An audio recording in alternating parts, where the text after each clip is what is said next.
Zata. Truth. It began long before us. We who now live our perfect and dull, endless lives. It began long before these moon palaces and body markets hurling around our golden sun. It began long before our light coil thinkers, our radiation wars, our oil smoke. It began with us, the continuity and its twin, wanderlust. The need for unseen shores deep in our marrow. No judge, jester, queen, or king can escape this old blood. We are nomads, eternal. And when no ocean, mountain, or sky could contain us, our gaze hungered starward. Afar, they mocked us with their brittle light, winking and jeering like dangling iotons, forever out of reach, illuminating the truth. Immortal as we are, we die with the sun. That's where I come in.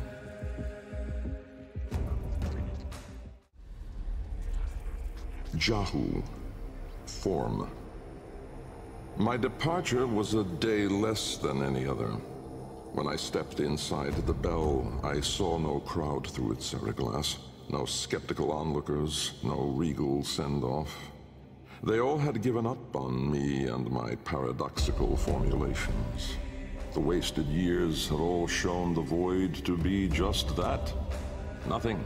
No energy, no entanglement, no form. To spacefaring ambitions, a dead end. On the day, my laboratory was mostly vacant of witnesses, most of all of expectation.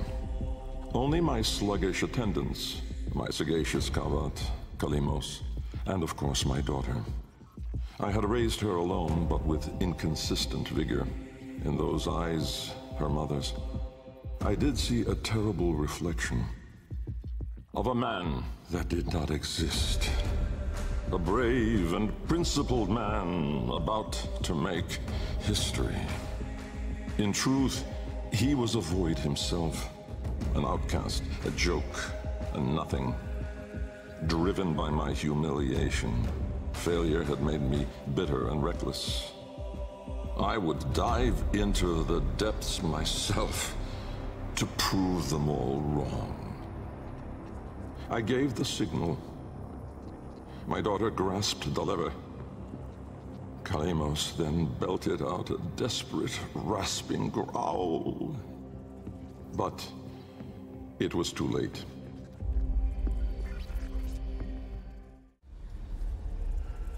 Vom, order.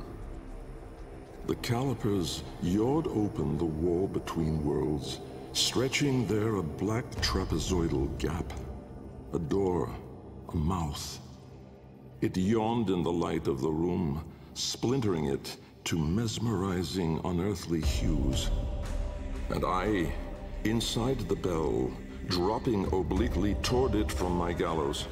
Mass and time rippled as a sudden vortex jawed before me. My head was vapor, my feet lodestone. The bell around me flexed like a rat paralyzed in a winding, gulping snake. I faltered in the awe of it, stumbling against the seriglass, and with that shifted the bell's path through the wall. It grazed the caliper membrane, the edge of the door. No worldly edge was as thin, as sharp as could split even light. As the bell faintly grazed it, the seriglass was all at once rendered like strips of flesh by Dax's blade.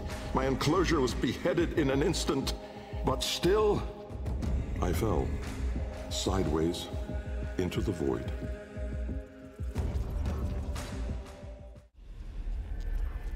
Thas, chaos. Death was on me, I was certain. I was face down, eyes clenched, my heart pulsing the last of its seconds, and my lungs burning the last of its air. A sudden nostalgia gripped me. I grasped desperately for memory of a storm just past, the fumbling pitch of a child's song. Yet all these thoughts seemed to steal away from my mind like smoke through a vent. I would die empty. I then became aware of another sensation, physical.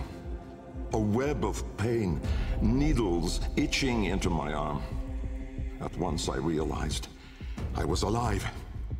Laying in the bell's shattered ceraglass, I groped the ground, warm stone. The floor of my laboratory. So, I had never left. And so, I had failed. Again. I heard a crunch alongside me. Someone stepping through the shattered glass. With great shame, I gasped and rose my head to face my daughter above me. But as I opened my eyes, it wasn't her. It was me.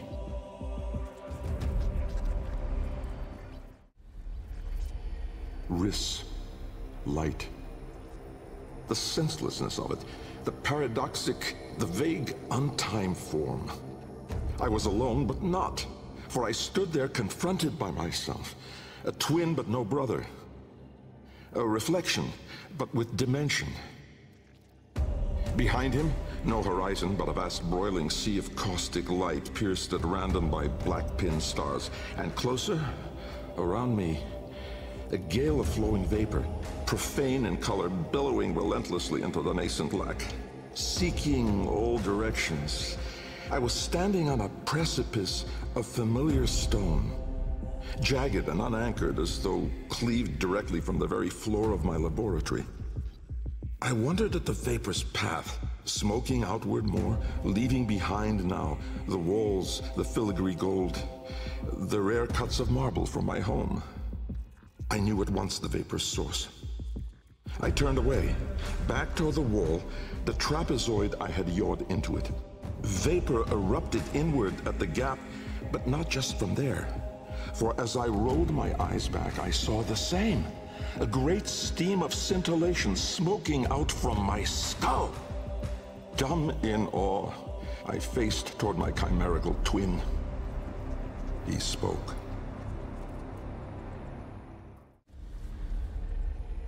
Kra, time. An old name, unspoken in the centuries since my mother reared me. A soft hiss, soothing as a viper's gaze. Little Bengel. The other me reached out, offering his hand, gliding toward me without moving, as though the distance between us was now collapsing. A confusion, most euphoric, filled my mind. With the shred of wit that remained, I decided that I should run for my life. At once, crazed and frantic, I fled. But I made no forward progress. Instead, the world compressed ever more around me, as though I were an anchor pulling the shore to reach. When I arrived at the door, or rather, the door arrived at me, I howled, hurling myself inside, out. And then and there I was, lost and unlost, howling on the floor in harmony with my wretched Kalimos, lacerated in flesh and heart, scattered as the bell glass, spilling blood and stomach on the cold stone floor. But I sensed the other there, at the wall's breach behind me, reaching still. I screamed, but my voice was gone. Forever. I looked, but my eyes would never see again. I swept my fist across the floor, snatching broken shards, and in gripping tightly, I filled my hands with ink. Close it, I wrote. Netra. Decay. Time, to us, is all but conquered. Our sacred kuva moves us on to new skin. We numb to our daily, yearly trifles, and remedy those memories that bring lasting misery. With all our misdeeds, our excess, our indignity, we are haunted by nothing. But not for me, for with each passing day, there grew within a tumorous idea. It was minute in those early days, the pale reaching digits severed on the floor, studied with reverence, with greed. And it swelled larger in the latter days. The regal domes, the rail dedications, the unholy Zariman parade. I had put the stars within reach, but at what cost? I never spoke of him, that man trapped in the wall. And while there have been countless souls who have followed me through with their light skippers and field wave skins and vari-eyed instruments, not a single one ever saw him. Me. And so it is that I will not take the Kuva now, or ever again. This is the last skin I'm in. Because of this idea, that I cannot be sure that in all that smoke commotion, in all that panic and fear, in that bending light and blinding dark, was it I who escaped? Or the other? Lok, void. From brooding gulfs are we beheld by that which bears no name. Its heralds are the stars it fells, the sky and earth aflame. Corporeal laws are unwrit as suns and love retreat. To cosmic madness, laws submit, though stalwart minds entreat. In luminous space, blackened stars they gaze, accuse, deny.